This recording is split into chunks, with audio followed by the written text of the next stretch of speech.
Hidup memang tak selamanya mudah dan indah. Kadang kita berada dalam keadaan yang hampir membuat kita putus asa dan menyerah.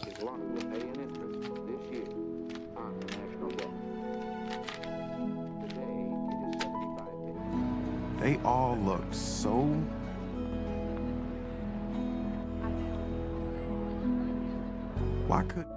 Kali ini kita akan mengupas inti dari film The Pursuit of Happiness dan apa saja motivasi dan pembelajaran yang bisa kita dapatkan.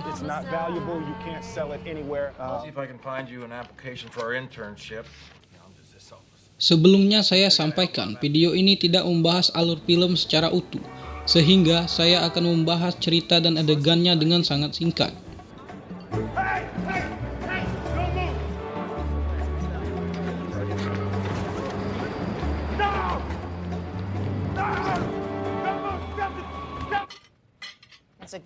The Pursuit of Happiness dirilis pada tahun 2006.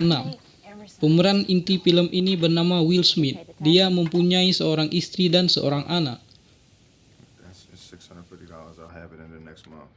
Film ini diangkat berdasarkan kisah nyata di kota Francisco pada tahun 1981 saat krisis ekonomi terjadi. Will berprofesi sebagai salesman alat pemindai kepadatan tulang, yang mana alat itu dia dapatkan dengan menginvestasikan seluruh tabungan masa depannya. Istrinya bekerja menjadi buruh pabrik yang sangat sibuk dan seringkali lembur. Jadi, dapat kita simpulkan bahwa biaya hidup mereka tergantung dengan penjualan alat itu dan gaji istrinya sebagai seorang buruh. What the hell you got an attitude about? Whatever what? Every day he's got some debt. Wait a second. Listen, Linda. That before. When I got pregnant, it'll be fine. Pertama yang kita ambil dari sosok Will Smith, dia adalah seorang suami dan seorang ayah yang berambisi dan berkeyakinan bahwa dia bisa keluar dari keadaan serba kekurangan seperti sekarang. Terlihat selain berusaha menjual alat-alat pemindai tulangnya, dia selalu bertanya-tanya lowongan pekerjaan lain. Had to go to college to be a stockbroker, huh? You don't have to. Had to be good with numbers and good with people. That's it. Hey, you take care. Hey, I'm gonna let you hang on to my car for I need it back for Monday. Feed the meter.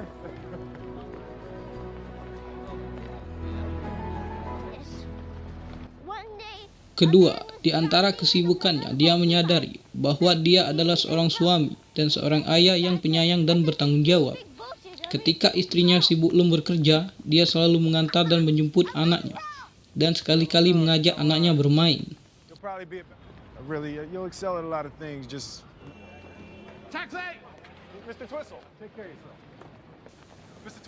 Ketiga, dia adalah sosok yang ramah, pemikir, dan pekerja keras.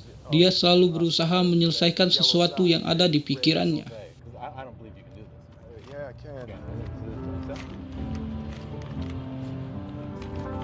You almost have the sign.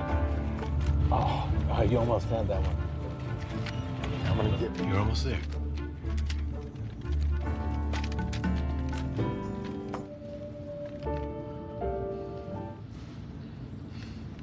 Good job. Keempat, sederhana dan apa adanya, tidak malu dengan kekurangan, tampil apa adanya dan jujur pada sesama dengan keadaan yang sebenarnya. And I couldn't think of anything. So the truth is, I was arrested and I ran all the way here from the police. You were arrested. I was painting my apartment. Think so? And you want to learn this business? Yes, sir. I want to learn this business. Dan selanjutnya kita bahas apa saja yang membuatnya hampir menyerah dan putus asa.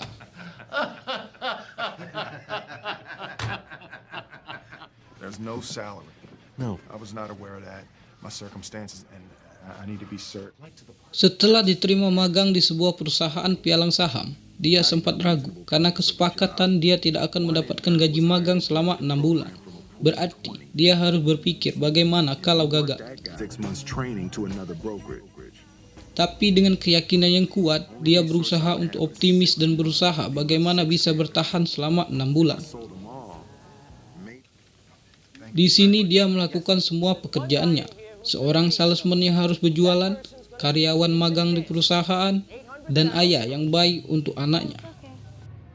Come on. Hey, don't you ever take my son away from me. Do you understand what I'm saying? No, I am not happy anymore. Keadaan semakin sulit ketika dia ditinggal istri, diusir dari kontrakan, tidur di WC umum, dan mendonorkan darah untuk membeli makan.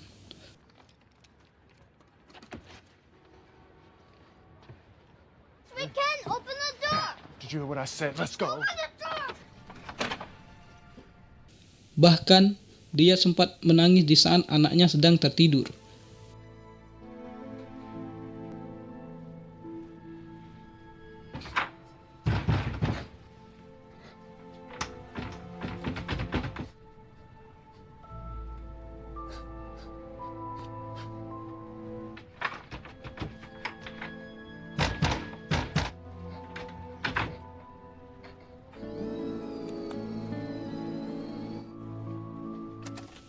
Tapi akhirnya dia tetap berdiri tegap dan yakin bahwa usahanya tidak akan sia-sia.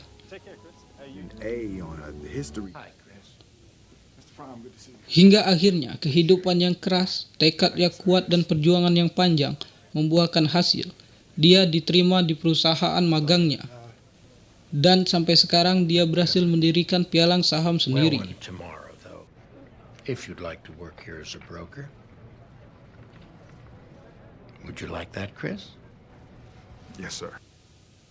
Oke teman-teman, inti yang disampaikan di film ini adalah selagi kita yakin apa yang kita lakukan itu benar, maka biarkan orang lain mengatakan apa, meremehkan atau bahkan ingin meninggalkan. Karena kehidupan kita harus tetap berlanjut walaupun tanpa mereka. Selagi kita berusaha, maka tak akan ada yang sia-sia. Walaupun gagal, setidaknya itu akan menjadi pembelajaran untuk kita ke depannya. Yakin pada diri sendiri, manfaatkan waktu dengan sebaik mungkin, dan walaupun kita terluka dan lelah, tapi jangan lupa untuk selalu membuat orang yang kita cinta tertawa bahagia. Oke teman-teman, mungkin sebatas itu bahasan kita pada film kali ini. Semoga apa yang disampaikan pada inti film kali ini bisa menjadi pelajaran dan memotivasi kita ke depannya. Kalau masih banyak kekurangan dan kekeliruan, mohon dimaafkan. Kritik dan saran saya terima dan akan saya jadikan pelajaran untuk kedepannya.